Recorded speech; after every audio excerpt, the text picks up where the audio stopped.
organ, which makes up the dorsal part of the eel's tail. These organs contain hundreds of thousands of modified muscle cells called electrocytes, arranged in perfect rows. Similar to the cells of a battery, the organization and stacking of these electrocytes allows a current of charged ions to flow through them, building current as it charges up. Electric eels also use the electrocytes in their sacs organ to emit a steady stream of weak electric pulses to create a field around themselves. This field is used for communication and active electrolocation, their way of seeing in their dark, murky environment. So, how do electric eels use these 2 voltage attacks to take down prey or defend themselves from predators?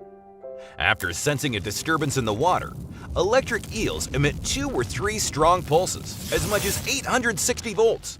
These high-voltage pulses act like a taser, hijacking the animal's nervous system, causing the prey to violently twitch in the water. This sudden movement generates waves that reveals the animal's hiding place. This all happens very quickly. Eels are able to temporarily stun fish in less than 3/1000ths of a second.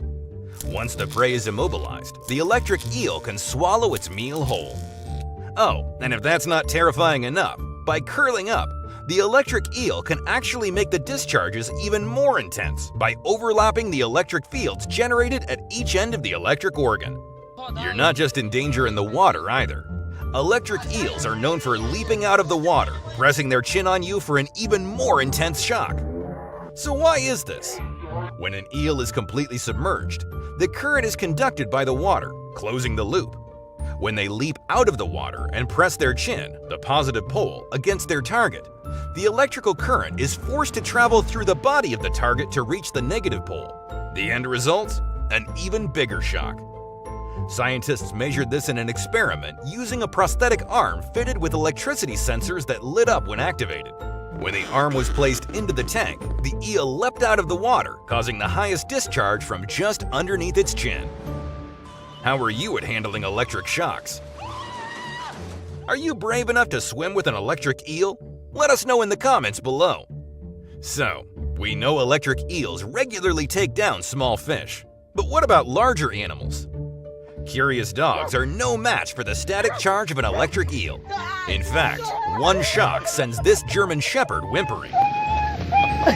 But it's the Amazon caiman who finds itself often tussling with the electric eel, and it can be a flip of the coin who comes off second best.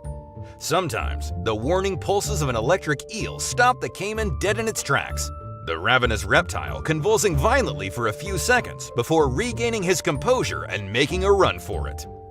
Other times, it's not so lucky.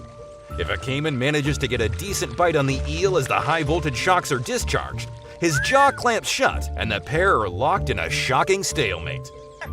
Every one of the caiman's muscle fibers spasm uncontrollably before the reptile's heart finally gives out. So, could an electric eel kill a human being? We've long been testing how powerful an electric eel's shock is, and despite being mildly unpleasant in a laboratory setting, there doesn't seem to be much harm to wiring yourself to an eel or touching one in a tank. While there are reports of people in South America drowning in shallow water after being shocked by an electric eel, to date, no one has officially been declared as being killed by an electric eel. So maybe you could handle one electric eel. But just when you start thinking about going for a swim in a Venezuelan swamp, think again.